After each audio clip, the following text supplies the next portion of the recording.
नमस्कार, आप देख रहे हैं नया बिहार न्यूज़। आज हम वैशाली जिला के भगवानपुर प्रखंड में हैं और एक संस्कृत विद्यालय में हैं। विद्यालय का नाम ईश्वरीय संस्कृत प्राथमिक सह माध्यमिक विद्यालय है और यहाँ के बच्चे संस्कृत का पाठ कर रहे हैं।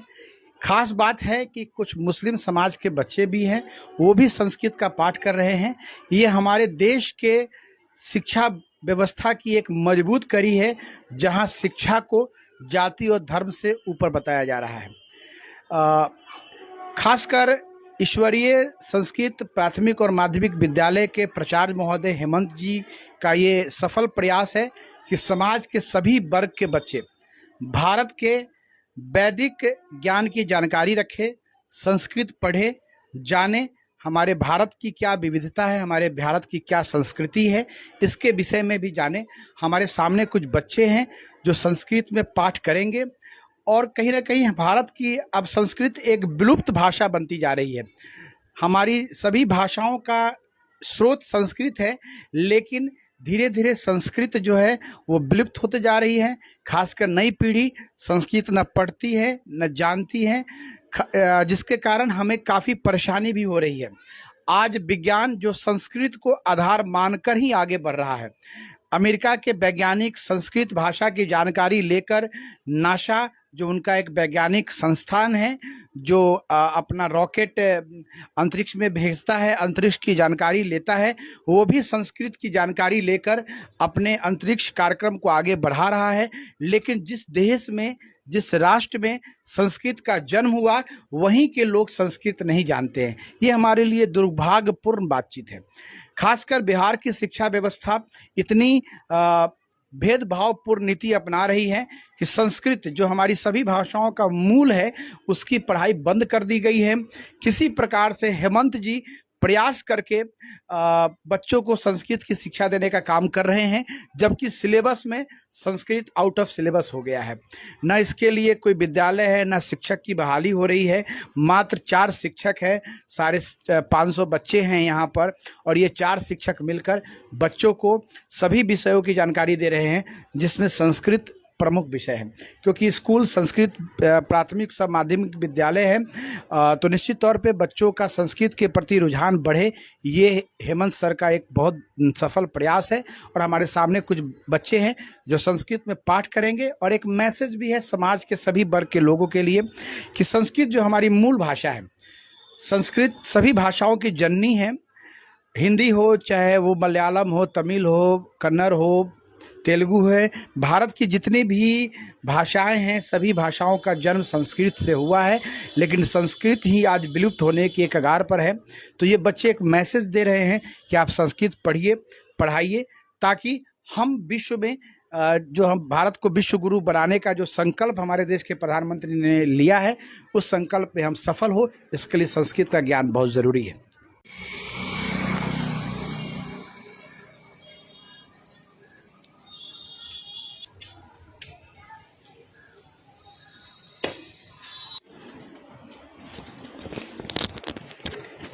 ईश्वरीय संस्कृत प्राथमिक और सब माध्यमिक विद्यालय का ये लड़कियों की क्लास है, छात्राओं की क्लास। और आप देख रहे हैं कि सभी बच्चे यूनिफॉर्म में हैं। विद्यालय के द्वारा जो इनको पोशाक दी गई है वो पहन के आए हैं, ये खास बात है।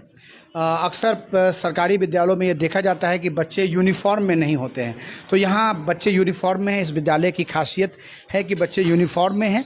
और कहीं ना कहीं अब बिहार के सरकारी स्कूल भी शिक्षा के माध्यम ये शिक्षा के में निजी विद्यालयों के मुकाबले में खड़े हो रहे हैं।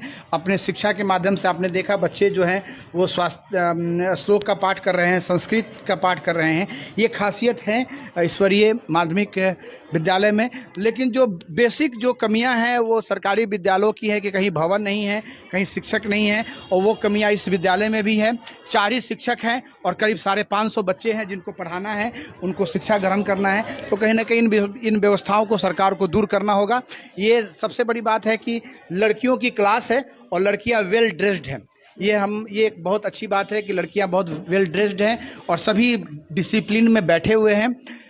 और शिक्षा का जो माहौल है वो बहुत सुंदर है। बच्चे वेल ड्रेस्ड में हैं, शिक्षक भी अपने क्लास में उपस्थित है, बच्चों को पढ़ाने का काम कर रहे हैं, ये खासियत है। स्कूल का परिसर भी हम आपको दिखाना चाह रहे हैं, जहाँ पे स्कूल में बच्चों के द्वारा और प्राचार्य के द्वारा आपको फुलवारी लगाई गई है, पेड़ पौधे लगाए गए हैं, आप देख रहे हैं फुलवारी है। वातावरण को स्वच्छ और सुंदर बनाने का काम किया गया है। आप देख रहे हैं स्कूल का बोर्ड है, जिसकी स्थापना 1937 में हुई है। ये बहुत पुराना स्कूल है और 1937 में इसकी स्थापना की गई है। संस्कृत के लिए की गई थी और ये दान में दी गई हुआ विद्यालय है। इस विद्यालय को दान में दिया गया था और विद्यालय को के प्राचार्य महोदय हेमंत जी ने इसको आप देखिए बाग वगैरह बनाकर, इसको फुलवारी वगैरह बनाकर स्कूल को सुंदर बनाने का काम किया है। और ये वर्ग पहली से लेकर और 10वीं तक की क्लास इस विद्यालय में चलती है। मध्यमा की भी पढ़ाई होती है। सबसे बड़ी बात है कि बहुत कम स्कूलों में मध्यमा की पढ़ाई होती है और उसमें ये विद्यालय खास है, जहाँ मध्यमा की पढ़ाई होती है। स्कूल के द्वारा स्कूल में भवन की कमी है, जो निश्चित तौर पे सभी सरकारी विद्यालयों में देखने को मिलता है। खासकर डस्टबिन वगैरह भी आपको यहाँ पे रखा गया है, बच्चे कचरा को ओपन में ना फेंके। ये भी बहुत अच्छे ढंग से स्कूल में इन चीज़ों को मतलब ध्यान रखा गया है।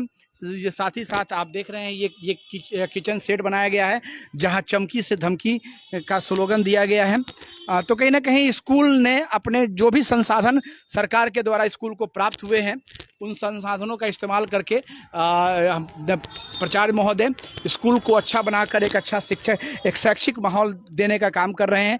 खासकर बच्चों को प्रकृति से जोड़ने का काम कर रहे हैं। आप देख रहे हैं बाग बगिया का भी ध्यान रखा गया है, फुलवारी बनाई गई है, ये खास बात है। ईश्वरीय संस्कृत प्राथमिक माध्यमिक विद्यालय का अपने अच्छे शैक्षिक माहौल के लिए पूरे जिला में एक अपना स्थान रखता है। बच्चों के लिए एक अच्छी व्यवस्था है, फुलवारी है, खेलने के लिए छोटा सा मैदान भी है ताकि बच्चे यहाँ पे खेल सकते हैं। साफ़ सफाई का भी विशेष ध्यान रखा गया। आप देख रहे हैं कहीं कचरा आपको दिखाई नहीं देगा, डस्टबिन वगैरह भी रखा गया है। हमारे सामने है हेमंत तिवारी जी हैं, स्कूल ईश्वरीय संस्कृत प्राथमिक माध्यमिक विद्यालय के प्राचार्य हैं और इनसे हम मिले हैं, बात कर रहे हैं। बच्चों के बारे में बात करेंगे, संस्कृत शिक्षा के बारे में बात करेंगे। सर, संस्कृत शिक्षा के बारे में बताइए कि आज के दौर में संस्कृत की जो पढ़ाई है वो कहाँ पिछड़ गई? मुख्य रूप से जब सामान्य सिलेबस व्यवहारिक रूप में लागू किए गए, तब से संस्कृत पिछड़ता जा रहा है। विद्यालयों के वर्गीकरण जब 1981 में किए गए, तो विद्यालय को विभिन्न प्राथमिक विद्यालय, मध्य विद्यालय, माध्यमिक विद्यालय में बंटवारा कर दिया गया और तब से संस्कृत की जो पढ़ाई थी वह पिछड़ती चली गई। टोल विद्यालयों में संस्कृत में व्याकरण, साहित्य, वेद, ज्योतिष, कर्मकांड आदि की पढ़ाई होती थी, तब संस्कृत सुदृढ़ थी, लेकिन आज यह पिछड़ती जा रही है। क्या सर इससे नुकसान क्या हो रहा है? क्योंकि देखिए कहीं ना कहीं जब संस्कृत पिछड़ रही है तो हमारा आत्मज्ञान, हमारा जो आत्मिक शक्ति का जो बल है, हमारे वेदों ने जिन चीज़ों को आज हम वैज्ञानिक रूप से जान रहे हैं, आज जिन चीज़ों को आज नासा और अमेरिका प्रूफ कर रहा है, उसको हमारे ऋषियों मुनियों ने आज से सदियों पहले प्रूफ कर दिया। हमारे यहाँ जो पंचांग है वो 100 वर्ष की गणना करता है कि 100 वर्ष के बाद सूर्य ग्रहण कब होगा, चंद्र ग्रहण कब होगा, और आज हमारे बच्चे इन चीज़ों से वाकिफ नहीं है। तो कहीं ना कहीं हम तो पिछड़ते ही जा रहे हैं सर। निश्चित रूप से हम पिछड़ते जा रहे हैं, क्योंकि ग्रहण आदि, काल चक्र, गणना चक्र आदि हमारे वैदिक परंपरा के अंग रहे हैं, लेकिन आज इस पढ़ाई को अव्यवस्थित करके सरकार ने हमारे समाज को पिछड़ापन दिया है। आधुनिकता बनाने के चक्कर में हम दिन प्रतिदिन पिछड़ते जा रहे हैं। तो आधुनिकता किस प्रकार की? जैसे अगर मान लीजिए सर अंग्रेजी शिक्षा ही अगर सरकार चाहती है कि बच्चों को अंग्रेजी शिक्षा ही देना है, तो अंग्रेजी ही लागू कर दीजिए। सरकार शिक्षक को सुधारने में लगी हुई है, शिक्षा के प्रति इसका कोई ध्यान नहीं है। नहीं तो जैसे सर आपका जो कहना है कि शिक्षक को सुधारने में लगी है, तो शिक्षक सुधर के क्या करेगा जब बच्चे ही नहीं तैयार हो रहे हैं? अगर शिक्षक डिसिप्लिन हो जाए और उसका लाभ बच्चों को नहीं मिले, तो फिर उस मतलब ये शिक्षक यह सरकार की मानसिकता का परिचायक है कि वह चाहती क्या है। हम जो पीढ़ी तैयार कर रहे हैं, जैसे सर हमारे यहाँ जो बच्चे अब आज की डेट में हम 100 वर्ष की गणना कर सकते थे, ज्योतिष शास्त्र हो, कर्मकांड हो, इन चीज़ों का जो वैज्ञानिक आधार है उसको हम लोगों ने खो दिया है। और जिन चीज़ों को आज ये बच्चे जो है साधारण पहाड़ा याद नहीं कर पा रहे हैं। आप 18 का पहाड़ा, 19 का पहाड़ा, 5 का पहाड़ा, 10 का पहाड़ा, ये बच्चे अब नहीं मतलब ठीक से याद कर पा रहे हैं। तो कहीं ना कहीं हमारा तो शिक्षा बिल्कुल हरास हो गया सर। आधुनिक जो शैक्षिक स्तर से जुड़े हुए लोग हैं वे इसे संस्कृत को अंधविश्वास मानते हैं। मुख्य रूप से अंधविश्वास मानने के कारण उन पढ़ाई पर कोई ध्यान नहीं दिया गया। ये अंधविश्वास किस आधार पर सर? अंधविश्वास इस आधार पर कि यह पिछड़ों की भाषा हो गई। अगर आज संस्कृत में लोग संस्कृत के लोग तिलक लगाते हैं, शिखा रखते हैं, तो यह अंधविश्वास का परिचायक है। एक मिनट, यह अंधविश्वास का परिचायक है। आज आधुनिकतम टाई, बैच, बेल्ट आदि लगा करके, जूता पहन करके हम आते हैं तो हम आधुनिकतम माने जाते हैं।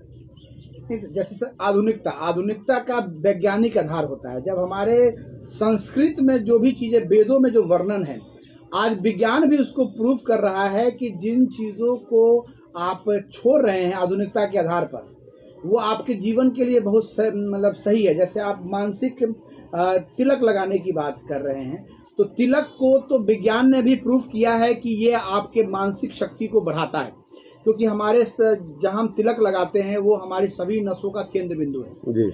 और वहाँ पे अगर आप प्रेशर देते हैं, वहाँ पे अगर दबाव बना रहता है, तो आपका, जैसे बहुत लोगों को लकवा मार देता है, बहुत लोग जो है सो आपको मानसिक संतुलन खो बैठते हैं, पागल हो जाते हैं। तो उसको कंट्रोल करने का ये आधार है। तो आप इसको कैसे अंधविश्वास साबित कर सकते हैं? साबित मैं नहीं कर रहा हूँ, या यहाँ की शिक्षा परंपरा कर रही है। आज तक कोई निश्चित सिलेबस नहीं बनाया जा सका भारत सरकार या बिहार सरकार की ओर से। अब पुनः हम लोग वैदिक संस्कृति की ओर लौट रहे हैं, और जब जिस दिन वैदिक संस्कृति की ओर पूरी तरह हम लौट जाएंगे, निश्चित रूप से हमारी शिक्षा व्यवस्था आधुनिकतम होगी। बड़ी बात है। हेमंत सर का कहना है कि जब तक हम वैदिक संस्कृति की तरफ नहीं लौटेंगे, हम किसी भी स्तर पे मजबूत नहीं होंगे। जिस शिक्षा पद्धति को लेकर सरकार आगे बढ़ रही है, वो कहीं ना कहीं समाज में हरास का कारण बन रही है, क्योंकि हम किसी को पूर्ण नहीं कर रहे हैं। अधूरी शिक्षा, या तो अगर मॉडर्न पढ़ाई करनी है, अंग्रेजी की पढ़ाई करनी है, तो उसके सिलेबस को मजबूत किया जाए, या हिंदी पढ़ना है तो हिंदी के सिलेबस को मजबूत किया जाए, उर्दू पढ़ना है तो उर्दू के सिलेबस को मजबूत किया जाए। लेकिन बिहार सरकार और भारत सरकार ये तीनों में से कोई काम नहीं कर पा रही है, जिसका नतीजा है कि मिश्रित पढ़ाई हो रही है, खिचड़ी नुमा पढ़ाई हो रही है, और हमारे बच्चे जो हैं वो किसी रूप में मजबूत नहीं बन रहे हैं। और नतीजा क्या है कि हमारे बच्चे धीरे धीरे किसी भी क्षेत्र में अग्रिम नहीं हो पा रहे हैं। हर जगह हम विदेशों के मुकाबले कमज़ोर हैं, हमारी शिक्षा व्यवस्था कमज़ोर है, हमारी टेक्नोलॉजी कमज़ोर है, हम हर चीज़ में विदेशी ज्ञान पे आधारित होते जा रहे हैं। और ये कहीं ना कहीं एक हरास का विषय है। संस्कृत जो सभी भाषाओं की मूल जननी है, इसको नहीं पढ़ने के कारण हम शास्त्र और विज्ञान को भी नहीं जान पा रहे हैं। आज खगोल विज्ञान जो हमारे भारत देश की देन है, खगोल जिसको लेकर नासा रोज नए रिसर्च कर रहा है, और जो वो रिसर्च कर रहा है, हमारे ऋषि मुनियों ने आज से सदियों पहले साबित कर दिया था कि यहाँ पे ये सब चीज़ें होती हैं। तो कहीं ना कहीं हम ये पिछड़ रहे हैं। ईश्वरीय संस्कृत प्राथमिक और माध्यमिक विद्यालय के प्राचार्य हेमंत जी हमारे ने जो भी कुछ कहा, वो एक चिंता का विषय है। सरकार को और समाज को इस विषय में सोचना चाहिए। नया बिहार न्यूज़ से बात करने के लिए सर का बहुत बहुत धन्यवाद। Thank you. मैं ईश्वरीय संस्कृत प्राथमिक माध्यमिक विद्यालय भगवानपुर वैशाली का छात्र हूँ। मैं अष्टम वर्ग में पढ़ता हूँ। मैं आप सबको द्वितीय श्लोक सुनाने जा रहा हूँ। कस्य दोष कुले नास्ति व्याधिना केन पीड़िता, कस्य केन प्राप्तम, कस्य मोक्षम निरंतरम, आचार मुख्यति देशमाख्यति भाषणम, संभ्रम स्नेह माख्यति वपुड़ा माख्यति भोजनम। आप लोगों को सरस्वती वंदना सुनाने जा रहा हूँ। या कुंदे दुसार हार धवला, या सुवस्त्राभिता, या वीणावर दंड मंडित करा, या श्वेत पद्मासना, या ब्रह्मा चुई शंकर पति देवई सला वंदिता, सामा पातु सरस्वती भगवती निश्चय जागे पा। वायोरमोऽग्निर्वरुणः च शंका प्रजापति संपीतमहेश्व नमो नमस्ते पुनः कीर्त्वा पुनः च पोयोऽपि नमो नमस्ते भवेद बुद्धि भवेद विद्या भवेद स्वास्थ्यं बलं च मे त्वमेव माता च पिता त्वमेव बन्धु च सखा त्वमेव विद्या द्रविणं त्वमेव सर्वं मम देव देव स्वं संवदनं समूहो मनान्ति जातनं देवभागं यथा पूर्वे स जनम् उपासते स नावतु स न भुक्तु यवीर्वे करवाई तेजस्वी नावधीमस्तु या कुंदे दुस्वाहार दबला या सुवस्त्राविता या वीणावदंडमंडितकर या सोत बदमासिना या वरमाचु संकल्प विदेव सामंतिता सामा पातु सरस्वती भगवती नीच साग्यपा वायो नमोऽग्नि वर्णाच शंखा पचा पचिसं पिता महेश्वर वायो नमोऽग्नि वर्णाच शंखा पचा पचिसं पिता महेश्वर नमो नमस्ते साचित्रपा पुनः च पोयो नमो नमस्ते भवेद बुद्धि भवेद विद्या भवेद शासनं बलं च मे भरतनारी को मेरी वार्धश्यमन त्वमेव माता च पिता त्वमेव बन्धु च सखा त्वमेव विद्या धर्मं त्वमेव सर्वं मम देव देव। मैं ईश्वरीय संस्कृत प्राथमिक माध्य विद्यालय भगवानपुर वैशाली मैं अष्टम वर्ग का छात्र हूँ और मैं आप सबको नीति श्लोक सुनाने जा रहा हूँ। कस्य दोष कुले नास्ति व्याधिना केन पीडिता व्यसनं केन प्राप्तम कस्य सौख्यम निरंतरम आचार कुलख्यामति देश माख्यति भाषणम संभ्रम स्नेह माख्यति मुख माख्यति भाषणम।